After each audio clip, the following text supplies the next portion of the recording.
पद्धतीने आता वातावरण देशात युद्धजन्य परिस्थिती तयार केली जाते आणि भाजप म्हणजेच राष्ट्रप्रेम देशप्रेम असे एक वातावरण तयार केलं जाते. या परिस्थितीचा बेनिफिट भाजप उचलण्याचा प्रयत्न करतोय असं वाटतं आपल्याला? असं मला माहिती नाही. त्याच्यात हा सगळ्या प्रकाराचा बारकाईने अभ्यास करावा लागेल. जसे जसे दिवस जातील तशी स्पष्टता येईल.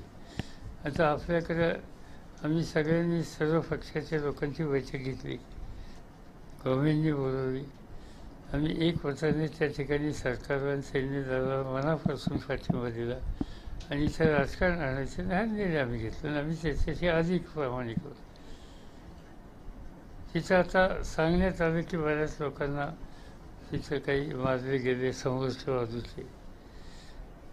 आपल्या जवानांच्या शौर्याबद्दल आमच्या मनात शंका नाही. पण वाचनात आता असं आलं की अमेरिकेतल्या आणि इंग्लंडची वृत्तपत्र आहेत ते असं म्हणतात की 11 सांगा. हां, आणि त्यांनी शंका उपस्थित केली.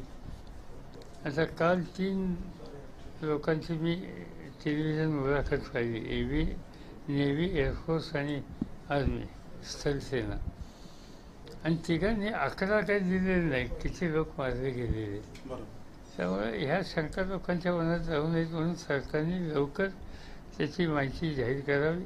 त्यांच्या नावासकट जे लोक मृत्युमुखी पडले, कारण मृत्युमुखी पडले याचा अर्थ त्याच्या बॉडी आपल्याकडेच असणार ना, तर त्यामुळे ती व्यक्ती कोण, त्याचं नाव काय, त्याचा फोटो हा घेऊन टाकावा. म्हणजे याच्याबद्दलची शंका ही लोकांच्या मनात जाईल.